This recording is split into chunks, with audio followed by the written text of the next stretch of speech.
Friends शुरू करते हैं हम। आज नया टॉपिक लेके आए हैं जो है प्लाज्मा ट्रांसफ्यूजन।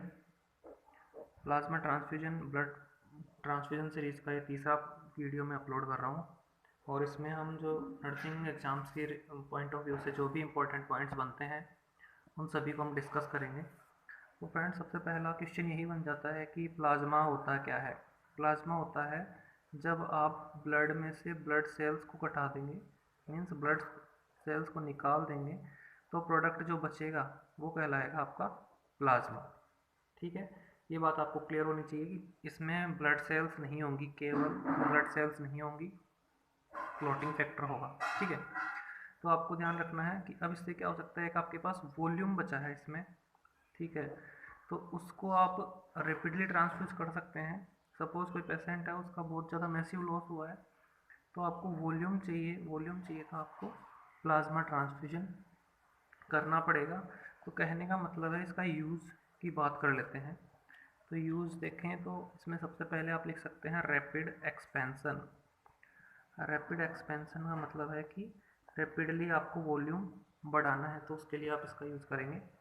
दूसरा मैंने बताया इसमें क्लॉटिंग फैक्टर्स रहेंगे, तो जहाँ पर क्लॉटिंग फैक्टर की डेफिशिएंसी हो जाती है वहाँ पर आपको ये प्लाज्मा ट्रांसफ्यूज करना होगा।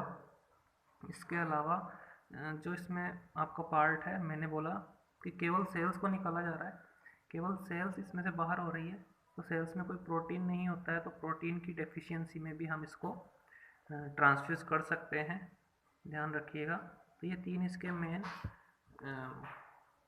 यूजेज हैं। तो फ्रेंड्स ये सब पता चल गया आपको। अब बताता हूँ मैं कि प्लाज्मा का ट्रांसफ्यूज करते हैं तो किस किस फॉर्म में हम इसको ट्रांसफ्यूज कर सकते हैं। इसको हम दो फॉर्म में ट्रांसफ्यूज करेंगे। सबसे पहला रहेगा FFP, फ्रेश फ्रोजन प्लाज्मा। इसका नाम आप देख लीजिए, इसका फ्रेश फ्रोजन प्लाज्मा रहेगा। और दूसरा जो बोलते हैं उसको बोलते हैं क्रायो प्रेसिपिटेट। ठीक है, क्रायो प्रेसिपिटेट रहेगा, तो ये आपको ध्यान रखना है, क्रायो प्रेसिपिटेट प्लाज्मा। अब सबसे पहले हम शुरू करेंगे इसका एक वॉल्यूम की बात करें तो एक सॉरी दिख रहा नहीं स्क्रीन पे, ओके। तो एक यूनिट इसका जो होगा उसमें कितना वॉल्यूम आप रखेंगे, कितना होता है अप्रोक्सीमेट 200 to 250 ml। ठीक है, कई पैकिंग में 200 ml आता है, कई पैकिंग में 250 ml भी आता है, तो आपको ध्यान रखना है। ठीक है फ्रेंड्स, अब आगे हम बात करते हैं। सबसे पहले क्रायोप्रेसिपिटेट के बारे में ही डिस्कस करेंगे।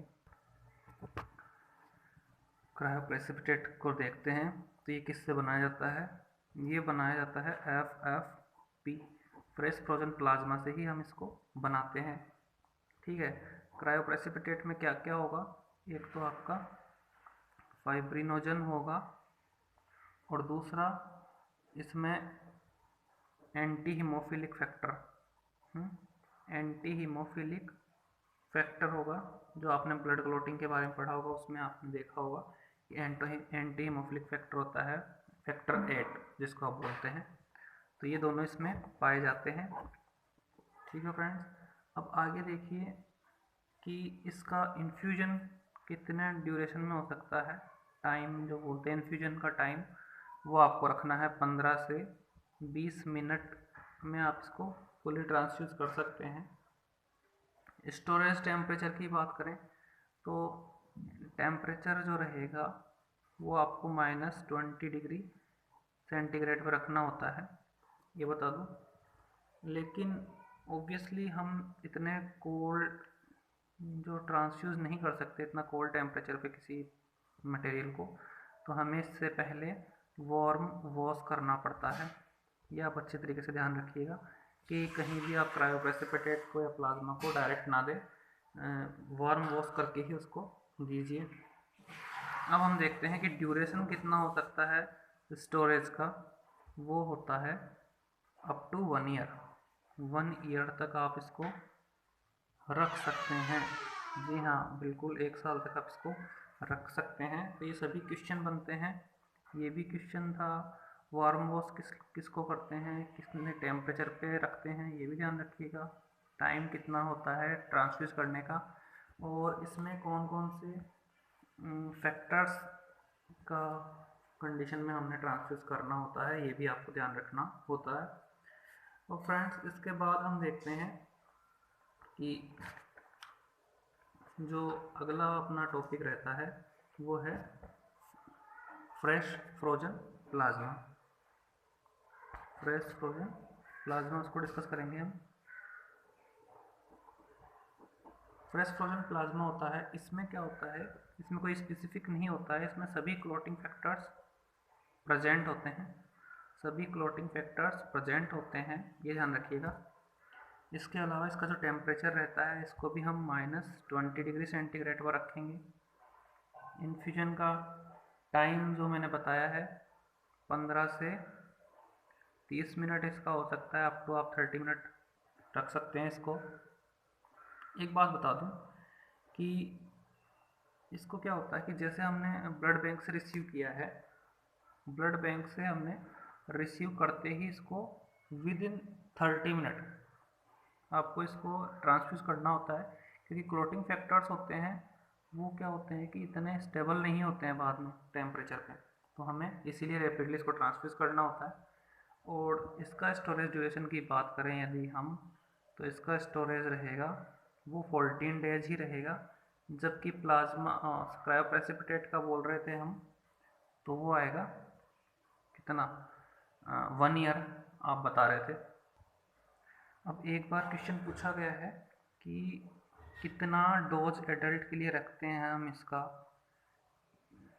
एडल्ट के लिए डोज रहेगी 10 to 20 ml पर kg। मीन्स यदि कोई नॉर्मल एडल्ट है उसका 60 kg वेट है, तो आप उसको कितना दे सकते हैं 600 to 1200 ml, इतना आप ट्रांसफ्यूज कर सकते हैं, ये ध्यान रखिए। तो ये डोज हैं, ये भी क्वेश्चन में पूछी जाती है, एक बार पूछी गई है। अब मैं आपको बताऊं, अब आपने देखा कि FFP को आप ड्यूरेशन है इसका 14 डेज, ठीक है। क्रायोप्रेसिपिटेट का स्टोरेज ड्यूरेशन मैंने बताया आपको 1 ईयर, ठीक है। अब क्वेश्चन आता है, क्वेश्चन कैसे आता है, बहुत क्योंकि एग्जामिनर बड़ा दिमाग लगा के क्वेश्चन बनाता है, वो ऐसा नहीं देखेगा कि आपने जो पढ़ा है वो डिट्टो डाल दें, बिल्कुल नहीं डालेगा। तो क्वेश्चन देगा वो अगला घुमा करके इस हिसाब से देगा कि plasma can be stored up to, कब तक स्टोर किया जा सकता है, उसने ऑप्शन देना है 1 ईयर, बी 1 मंथ, सी 1 वीक, डी 14 डेज।